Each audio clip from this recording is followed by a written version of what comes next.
Hello crafters, I'm JanB and I'm an independent Stampin' Up demonstrator. Today I'd like to show you how I made this card. If you were following my blog last week, you will have seen that I was making a different Father's Day card every day. I don't remember which day it was that I made this one, but I thought that I would save this to make a video on. So that day I had to get on and make another Father's Day card so that I could actually publish one on that day. So the card pieces that you're going to need to do this card. To start off with, I used Always Artichoke card base, and this measures 8 1/4 by 5 3/4, scored and folded down the middle. And then I put on a layer of Whisper White, which measures 4 inches by 5 5/8 inches. And then on top I put a layer of the Always Artichoke Designer Series paper stack. The designs, there are new designs out now, but I've still got the old packs, so I will continue using those. You will also need some Whisper White, because that's you'll need that for the actual image, the Happy Father's Day and the Dad. I've obviously got too much there, but never mind.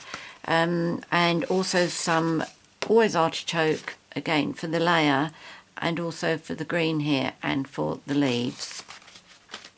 So to start off with, I've obviously done my layering to save a bit of time, but to start off with, I'm going to do my image here, and I'll bring across a piece of scrap paper.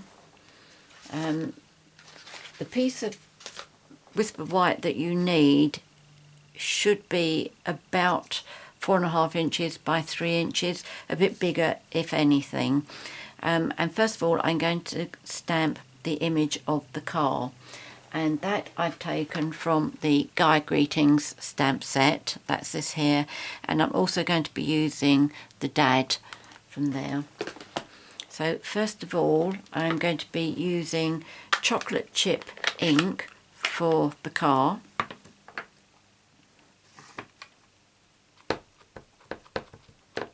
And I'm going to stamp this towards the bottom, but still leave myself a bit of a gap underneath here, but halfway between my cardstock.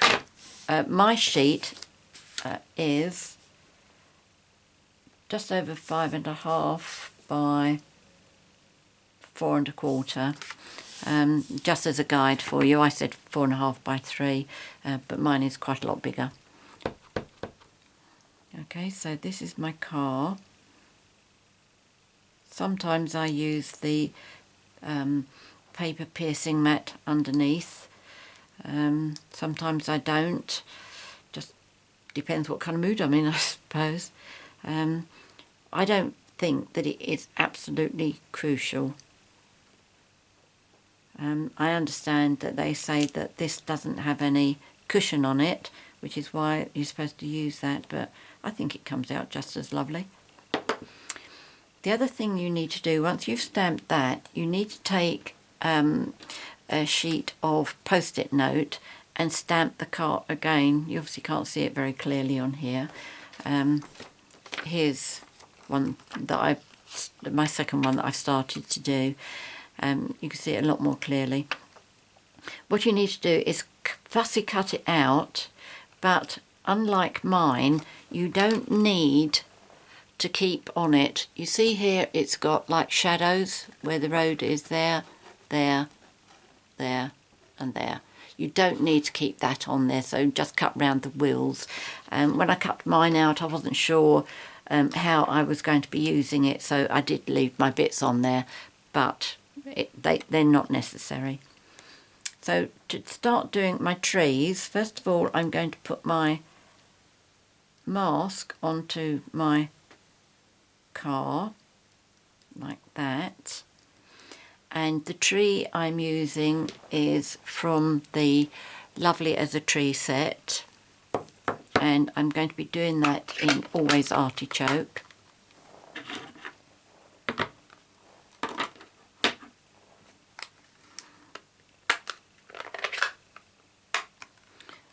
I have just been changing all my old style ink pads over for the new foamy ones, and it means that my ink pads are very, very juicy at the moment, sometimes a bit too juicy,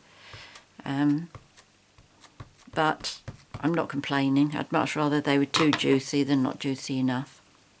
Okay, so I've inked that up, and I'm going to place this over my car. Now this design does just about fit into the thinlits that I'm going to be using to cut the shape out, but I'm going to do a little bit over, just in case if I did it just once and I positioned it there, it may be that I was a little bit too far off one side or the other and finish up with a white gap when I put my framelit over it. So I'm erring on the side of caution and doing more than I need. Now, how I'm deciding where I'm putting this down in relationship to my car is I am putting this edge of the wood down about level with the bumper, the car bumper, and you will see that I'm going slightly off to the side as well. Hopefully the time that I've been talking to you about that, it will have allowed my ink to dry a bit. As I say, this is one of the new ones and it is very, very juicy. When you're stamping this first image, pay particular attention to the top of where your car would be approximately, because you're stamping from one level of paper onto the next. You do finish up with a little white gap. The more pressure you put on it, the less noticeable the gap is. See, that's quite a big gap there, but by the time the actual thing is completed, it's not going to notice too much. Now, without re-inking it again, in fact the bits where that hasn't, I'm just going to quickly stamp that off. As you can see, it was quite wet on that bit there. Can you see that? Yes, you can. So now I'm going to do a lighter bit, and I'm just lifting this up slightly and moving it over slightly. So I'm above the bumper now, I can see that, and I'm just going to press that down, not too much because I want it nice and light. See, so I've got the forest at the back. Now I am going to just come one little bit further back here with the actual dark first generation, I think it's called, isn't it? And again, I'm going to line this up approximately with my bumper and approximately where this tree finishes. It's got to go up a bit, hasn't it? As I say, I much rather err on the side of caution, do a bit too much, than underdo it.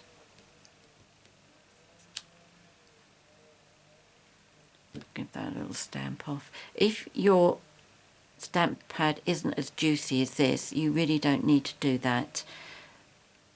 Right, and then lift up, move it along a bit. There we go. That should come out through the thinlit die very nicely. So let's just move our template off. There we go. I'll give you a close-up of it. You see the gap around the car? It really doesn't matter. Okay, so the next thing I'm going to do is to die cut the my main image out. So if I can just clear a space for my big shot to come over.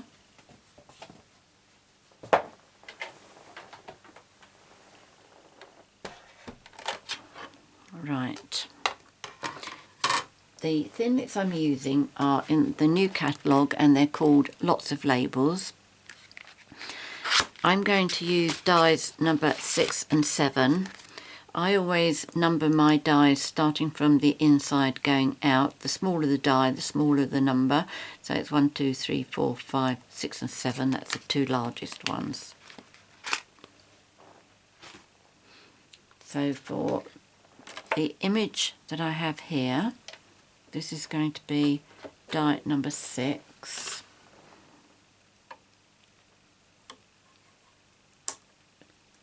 I want my car in the centre. Now this is what I mean, where I've positioned my trees, if I'd only done the one, it would be finishing just here. Okay? I mean, there's no reason why you couldn't just do one, but my choice is I'd not take a chance on it. Anyway, that's all positioned up. When I was using this, my Big Shot earlier today, it was making really, really loud cracks.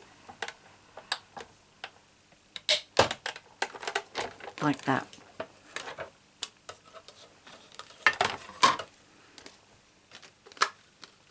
Okay, so that's that one cut out. Now I'm going to do a green using number 7.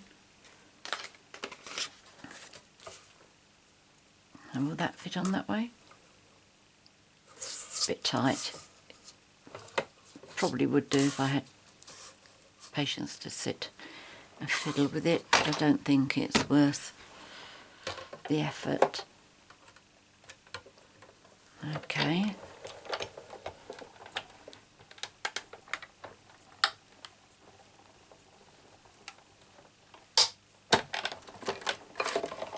That wasn't too bad.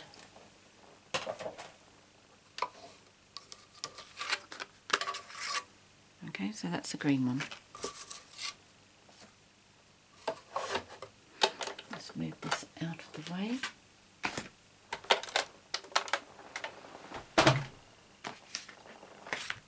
Pop these two back.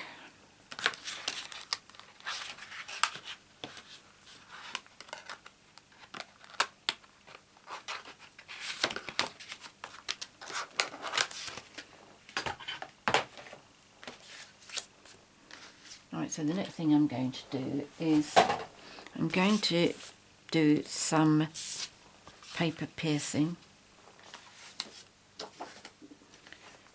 And right, this is it.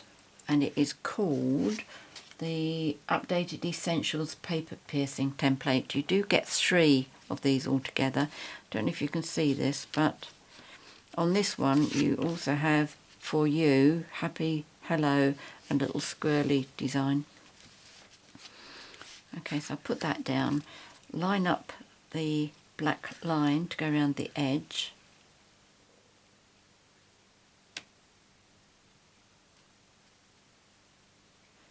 Like that, and then with my paper piercer, just go round all the holes. And I do recommend that when you do this, you really pay attention to making sure you hold on to the template firmly. I find that when I start relaxing and I'm doing this, the template starts going walkabouts. So I finish up with pierced holes in places that I really didn't want pierced holes. So every now and again I keep looking down here to make sure that I'm still in place.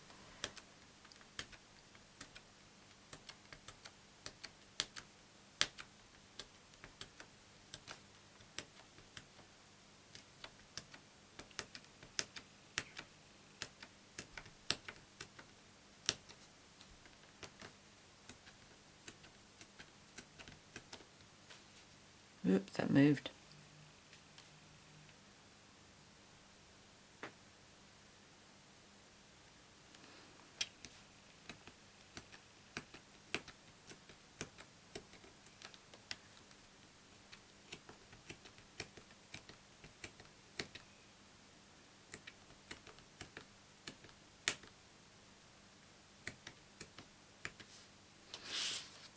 Oops, didn't go far enough. So let's get that lined up again.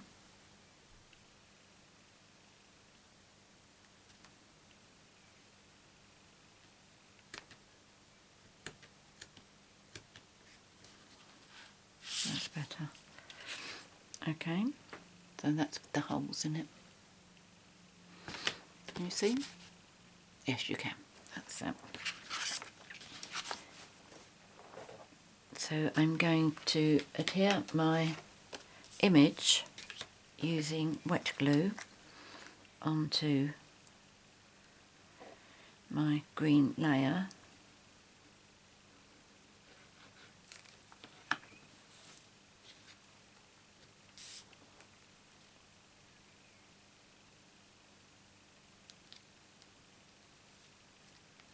Like that.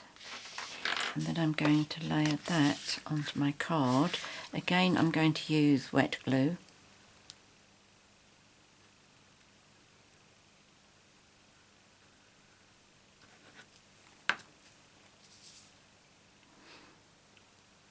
And that should be nice. Oops, don't do it upside down. That should be nice to be able to get it straight because there's writing on my card. So assuming that I've put that on straight. Yep, that looks fine. So what I need to do next, I will stamp the Happy Father's Day, which comes from Teeny Tiny Wishes, and also the Dad, which is from Guy Greetings, both of which I'm going to do in chocolate chip. Now I'm going to use this paper, the leftovers. So first of all, let's do the Happy Father's Day.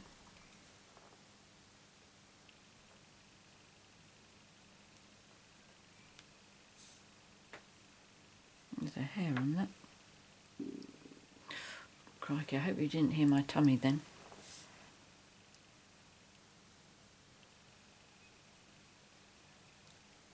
That's better. Is that some Whisper White? There, yes, that's Whisper White. Let's do Dad.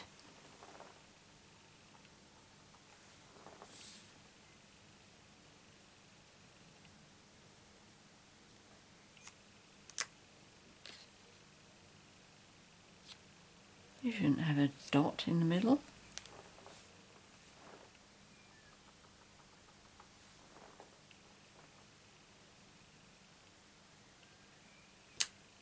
That's better. So what I'm going to do with these before I punch them out, experience tells me that this ink takes a little bit of time to dry. As I say, it's only because it's new. Can you see that? Let's give this one a try as well, make sure this is dry. Yes, look, very, very wet. As I say, I'm not complaining. I would be complaining if my pad was too dry, if it's new. Okay, so first of all, we punch out the Happy Father's Day.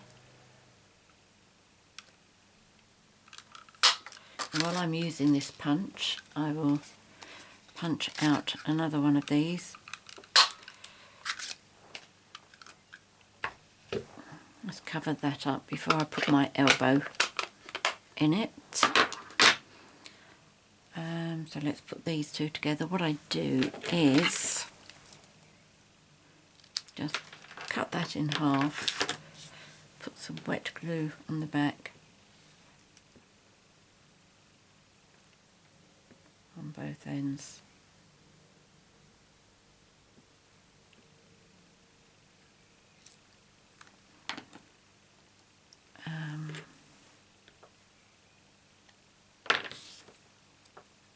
And then I just pop that on the end.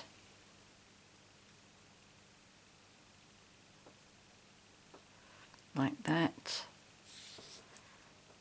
And oops. Then that one on that end.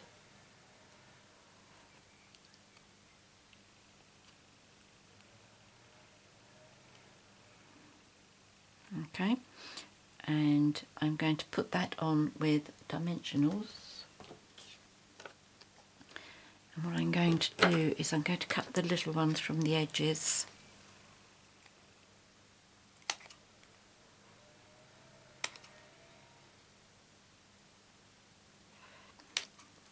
You could get away with just putting two, one either end, but I like to put the third one on because of the green pieces. I make sure that they get anchored together as well.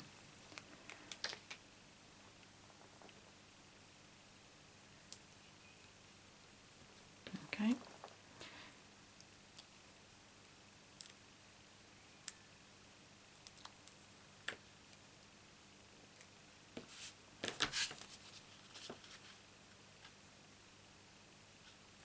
So putting that little bit of green there, it just helps to make the sentiments stand out a bit. Okay, so now I just need to do the dad and the branches. The branches I have taken from the Bird Builder Punch and more scrap green paper. Okay, I'm not going to use that bit because that's nice square. I'm going to use this bit here. And what I tend to do is, because you can't avoid punching out that one there, I make sure I get it in there completely, and then I put that to one side, and when I have enough of them I will use it for leaves behind flowers. They work really well. So let's do this again, one more, because I need two branches.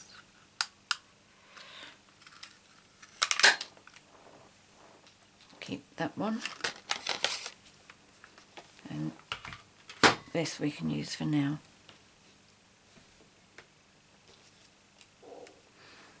Just pop that down there. If I bring my scrap paper back in again, because I'm going to put these down on my card using my 2A blue pen.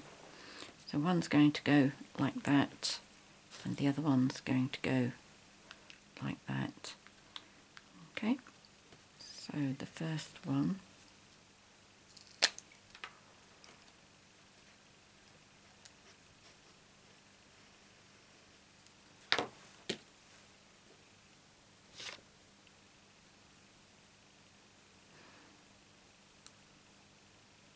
now I know that this leaf has got to come up at the side.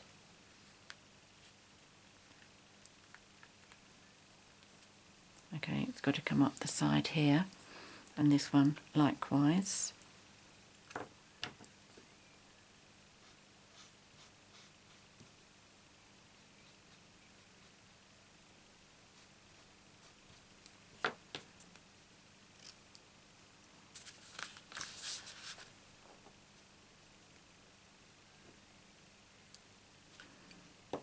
And then I can put my dad sentiment to cover up the join there.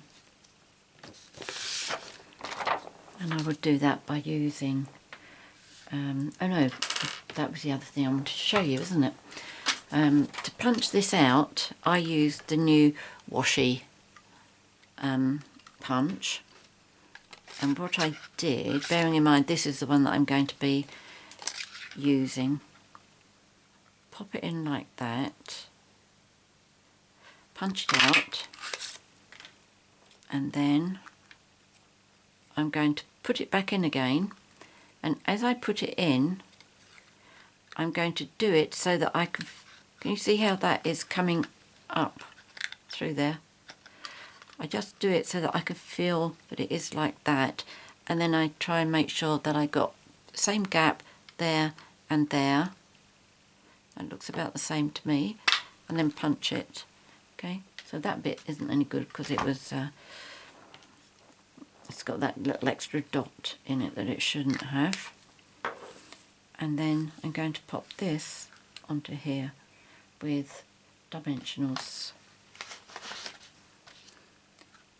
And I think, how should we do this? How did we do it last time? I'm going to put these towards the bottom. I'm going to use 2.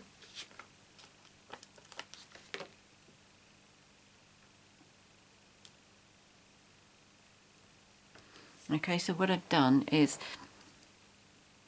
this is the bottom here, so I've put 2 dimensionals on there.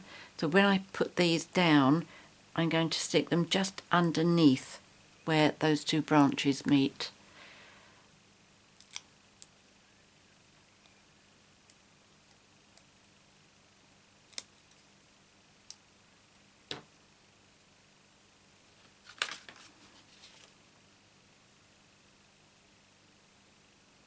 Right, so it needs to be about there, don't go down too quickly.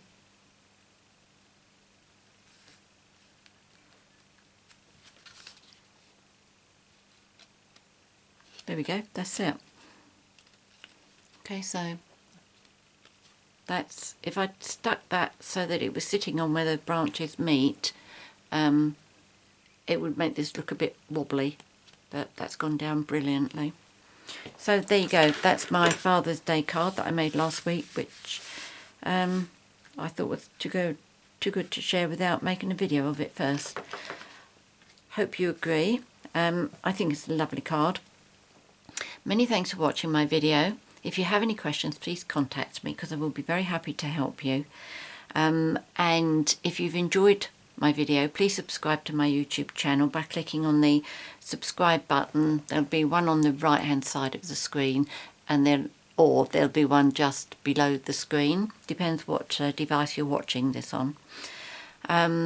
If you'd like to buy any of the products that I featured here, please click on the link that's on the screen now.